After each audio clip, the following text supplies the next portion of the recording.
start. Should I start? So your question is, the source is one, God. How come there are so many varieties of religions, different type of followers? Is the question. The source is one, but living beings are variety. There's a variety. So for example, tiger is different from deer. Deer is different from elephant. The difference is in the genetic material. Difference is in the combination of sattva guna, rajo guna and tamo guna. So variety of combinations are there. So because of these combinations, the way they look at the life and the way they understand the life is very different.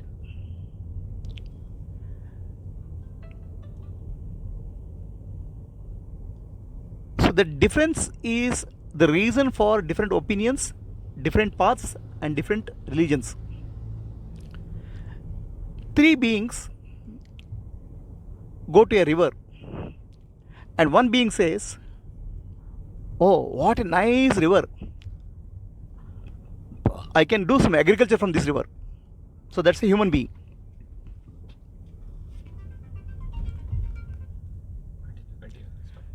Human being. The other being says, "Oh God, there's full of urine and blood in this. I can enjoy this urine and blood." He is a asura, demonic being. Then there is a devata. He says, "Oh, very nice river. I can come with my apsaras and have a swimming." So same river is seen by three different people in three different ways based on their vasanas and samskaras, impressions. So that way, one truth which is there gets corrupted or gets interpreted by different human minds in different ways. So that is the reason for different paths. So now most of the people confuse dharma with the religion. Dharma is not religion. There's no equivalent for dharma in English. Dharma is the essential nature. So dharma, only one dharma is there, Sanatana Dharma, which is essential religion all over the world. It need not be taught actually. Most of the human beings instinctively, deeply they know what is dharma. So simple. I don't want you to hurt me. That's why I don't want you to, I will not hurt you. A reciprocal way of living. So dharma is very natural to people, and that natural way of living is called dharma. It need not be, it is not taught actually. Instinctively, even a child knows it. And that essential dharma is called Sanatana Dharma. Sanatana Dharma, of course, has a deeper and deeper understanding. But basically, by birth, what God has given, all of us have a inherent appreciation. That's called Sanatana Dharma.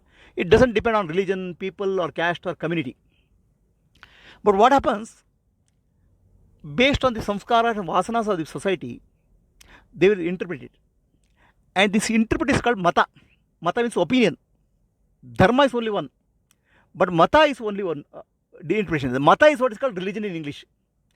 So we confuse mata, religion, with the dharma. Religion is not the same as dharma. Mata is dharma. So the very fact that you say mata, the mata means opinion. And opinion will definitely vary based on the human mind. So depending on the vasana, samskara, sattva-guna, rajoguna, tamoguna, each person or each society pursues the God, pursues the teaching, pursues the way of life in different ways. So that is the reason there is a variety. So all of them, the source is one. The essential nature is also one. But interpretation and understanding is different based on their samskara, vasana, sattva-guna, rajoguna, tamoguna. For example, hunger is same for all living beings. Thirst is same for all living beings.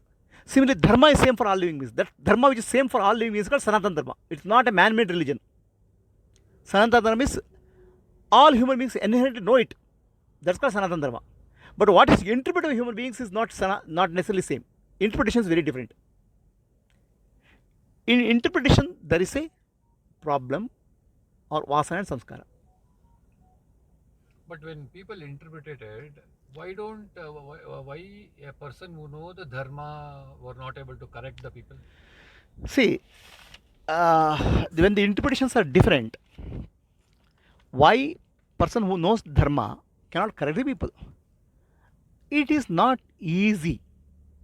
There are so many social reformers. There are so many what I call gurus, saints, mahatmas who come. To the extent they will try to correct it. Okay, but what will happen is that the maya or the societal condition is so overpowering. The truth, when they teach, it will affect for some time. The effect will be there for some time. After that, again revert back. It's like somebody is an alcoholic addict. Then doctor comes and treats him. For some time, he stops drinking alcohol and again starts de-addiction program. So similarly, what happens, the society will immediately fall back into maya because maya is very overpowering. The reformers, social reformers, teachers will teach something, but then what will happen over a period of time, their teaching itself will be used for political purposes. Societal vested interests will use the teaching and twist the teaching in such a way that they will gain their power. So what will happen is the maya, what you call power of maya, what you call maya madira, is much stronger.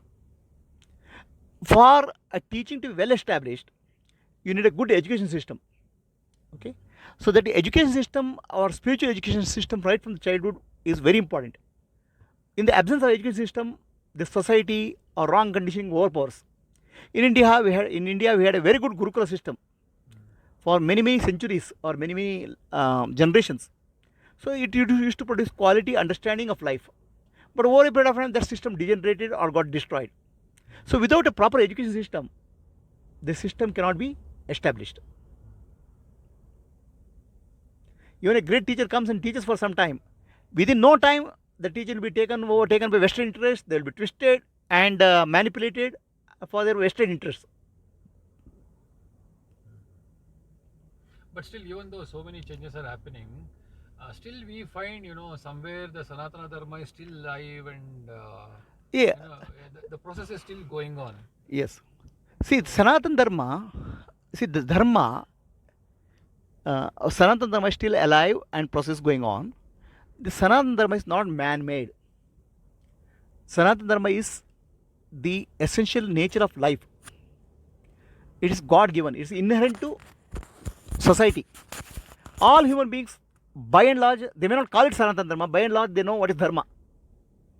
Okay. So, for example, I should not cheat you because you should not cheat me. So there's a reciprocal. How do I behave with society? How do I live with this? Live? That is inherently known. So that way, Sanatana Dharma cannot be destroyed.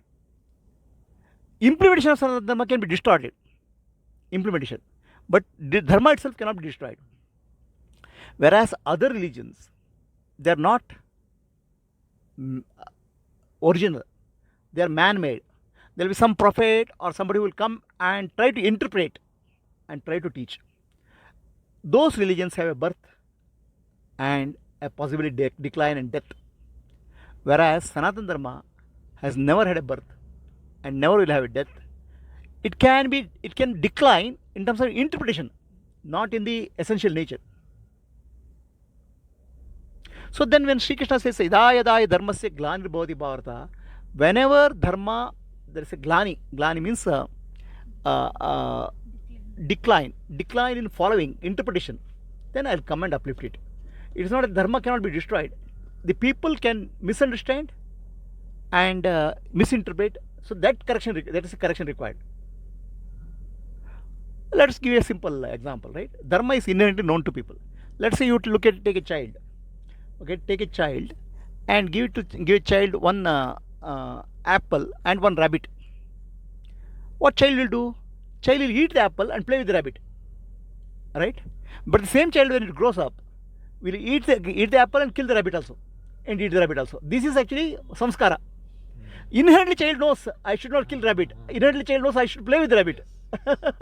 So it will respect life inherently. But as you grow up, the society samskara and vasana will catch up.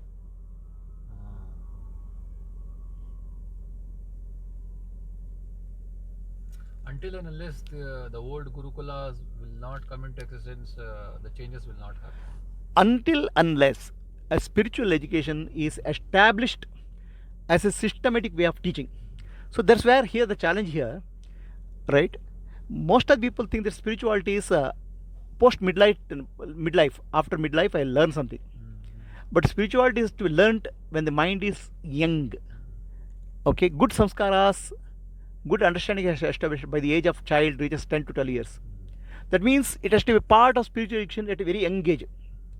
The later mind is already hardened.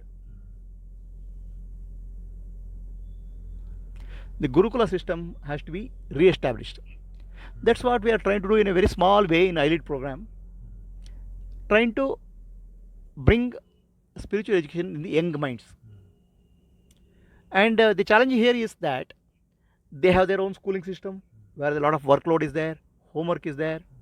We have to try to take some time for them to teach them spiritual values and cultural values. But whatever we have given by the age of 8 or 9 and 10, it lasts lifelong for them.